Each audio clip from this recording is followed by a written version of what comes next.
দেখো, ওই জাদুর পাথর থেকে সত্যি জাদু হয়েছে। আমাদের সেই ছোট্ট বাড়িটা একটা এত বড় সোনার জাদুর বাড়িতে পরিণত হয়েছে। হ্যাঁ রে মা, তাই তো দেখছি। এত বড় সোনার বাড়ি, এ তো অবিশ্বাস্য কাণ্ড।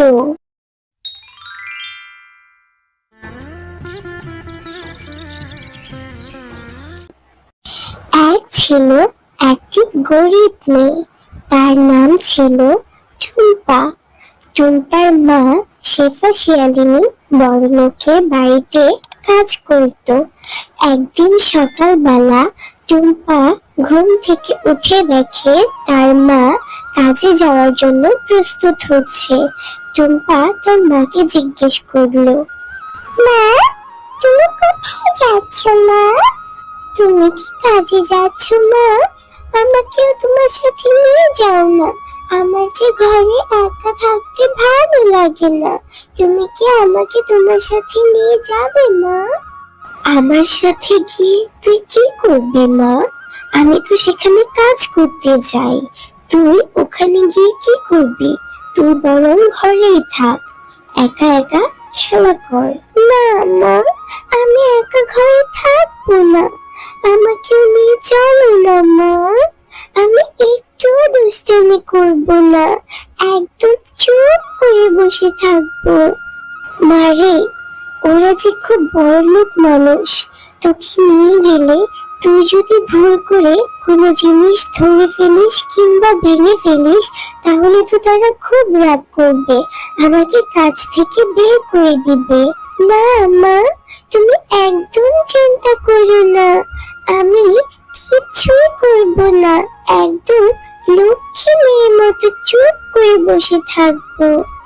ঠিক আছে, চল, কিন্তু মনে থাকে যেন কোনো জিনিসে তুই হাত দিবি না। তারপর তারা মা ও মেয়ে মিলে হাঁটতে হাঁটতে সে বড়লোকের বাড়িতে পৌঁছে যায়। বাড়িতে ঢুকতে না ঢুকতেই বাঘিনী বলতে লাগলো, কি রে শেফা, আজকে কাজে আসতে এত দেরি হলো কেন তোর? আর সাথে এটা কে? এটা আমার মেয়ে বাঘিনী ভাবি। ও বায়না করছিল খুব আসবে, তাই ওকে সাথে করে নিয়ে এসেছি। আপনি কোনো চিন্তা করবেন না, আমি এক্ষুনি সব কাজ শেষ করে দিচ্ছি। আর আমি কথা দিচ্ছি, ও আপনাদের বাসার কোনো জিনিস নষ্ট করবে না। আচ্ছা ঠিক আছে, যা। অনেক থালা বাসন আর জামা কাপড় পড়ে আছে, সেগুলো ধুয়ে জলদি রান্না বসা। টুম্পা তখন সেখানে একা একা দাঁড়িয়ে পুরো বাড়িটা দেখছিল। ঠিক তখনই সে বাড়ির মেয়ে টয়া সেখানে চলে আসে আর এসে জিজ্ঞেস করে, কে তুমি? আমাদের বাড়িতে কোথা থেকে এসেছো? তোমার নাম কি? আমার নাম টুম্পা। তোমার নাম কি? আমার নাম হলো টয়া। তুমি এখানে কেন এসেছো? আসলে আমি আমার মায়ের সাথে এসেছি। ওই যে তোমাদের বাড়িতে যিনি কাজ করে, আমি ওনার মেয়ে। ও, তুমি শেফা শিয়ালিনী কাকিমার মেয়ে? আচ্ছা, চলো আমরা খেলি একসাথে। তুমি কি খেলবে আমার সাথে? তারপর টুম্পা টয়ার সাথে তার রুমে চলে যায় খেলতে। টুম্পা রুমে প্রবেশ করে অবাক হয়ে গেল। সে দেখতে পেল এত বড় রুম, চারপাশে শুধু খেলনা আর খেলনা। তোমার রুমটা অনেক সুন্দর। আমি এত সুন্দর রুম আগে কখনো দেখিনি। এত খেলনা তোমার রুমে, আমার কাছে তো এর অর্ধেকও নেই। কত সুন্দর সুন্দর খেলনা তোমার। আচ্ছা, তাই বুঝি? তোমার আমার খেলনা ভালো লেগেছে? তুমি এখান থেকে যেটা খুশি সেটা দিয়ে খেলা করো। তারপর টুম্পা সোফায় বসে খেলতে থাকে।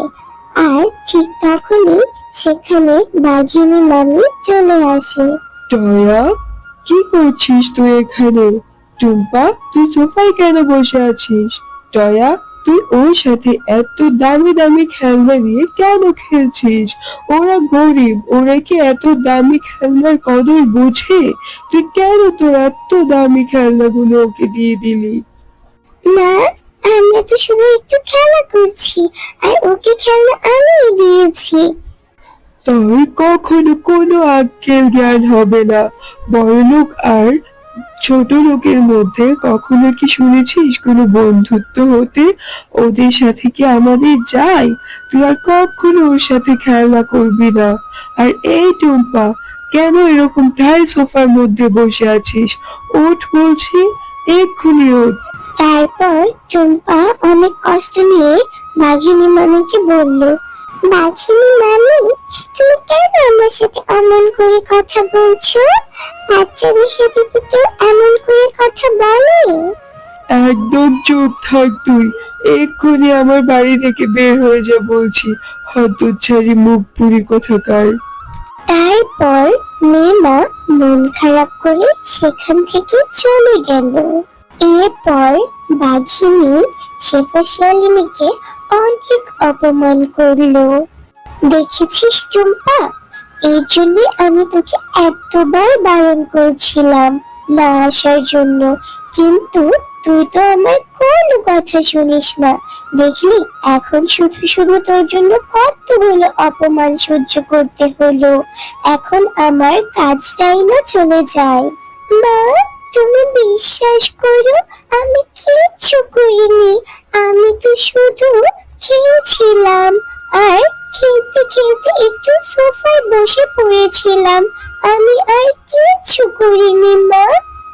আমি তো কিচ্ছু নষ্ট করিনি, আমার তো কোনো দোষ নেই। আমাদের দোষ করা লাগে না রে মা, আমরা যে গরিব, এটাই আমাদের সবচেয়ে বড় দোষ। এখন তুই বাড়ি চলে যা, আমি কাজ শেষ করে বাড়ি ফিরবো। এরপর টুম্পা বুক ভরা কষ্ট নিয়ে সেখান থেকে চলে যায়। বাড়ি ফেরার পথে টুম্পা জঙ্গলের একটি পাথরের উপর বসে মনের দুঃখে কান্না করছিল। আর ঠিক তখনই সেখানে কোথা থেকে জাদু করে একটি সুন্দর পরী চলে আসে। পরীটা টুম্পাকে জিজ্ঞেস করলো, মিষ্টি সুন্দর বাচ্চা মেয়ে, তুমি কাঁদছো কেন? আমাকে খুলে বলো। তারপর টুম্পা এক এক করে সব ঘটনা পরীকে খুলে বলে। সব শুনে পরী জাদু করে টুম্পাকে একটি জাদুর নীল পাথর দেয়। এই নাও টুম্পা, এটা একটা জাদুর পাথর। এই পাথরটি তুমি নিয়ে তোমাদের বাড়িতে রেখে দিবে, আর সকালে উঠে তুমি একটা সুন্দর জাদু দেখতে পারবে। তুমি সত্যি বলছো পরী? এই পাথর থেকে জাদু হবে? হ্যাঁ টুম্পা, আমি সত্যি বলছি। তুমি এই পাথরটা নিয়ে যাও এবং রাতটা অপেক্ষা করো। সকালবেলায় তুমি জাদু দেখতে পাবে। তারপর টুম্পা সেই জাদুকরি পাথরটা তাদের বাড়িতে নিয়ে রেখে দেয়। হ্যাঁ রে টুম্পা, এটা আবার কি? এটা আবার কোথা থেকে তুলে নিয়ে এসেছিস, আর ঘরের মধ্যেই কেন রাখছিস? মা, এটা একটা জাদুর পাথর। আজকে আমি তোমাকে এটা সম্পর্কে কিচ্ছু বলবো না। তুমি সকাল হলেই জাদু দেখতে পাবে।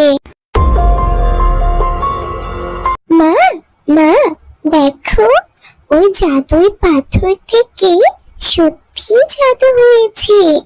আমাদের সেই ছোট্ট বাড়িটা একটা এত বড় সোনার জাদুর বাড়িতে পরিণত হয়েছে। হ্যাঁ রে মা, তাই তো দেখছি। এত বড় সোনার বাড়ি, এ তো অবিশ্বাস্য কাণ্ড। আল্লাহ আমাদের উপর সহায় হয়েছে রে মা। এই জন্যই মানুষ বলে, নিজের সৎ আর আল্লাহর প্রতি বিশ্বাস রাখলে আল্লাহ নিজের চিন্তার থেকেও উত্তম কিছু দান করে।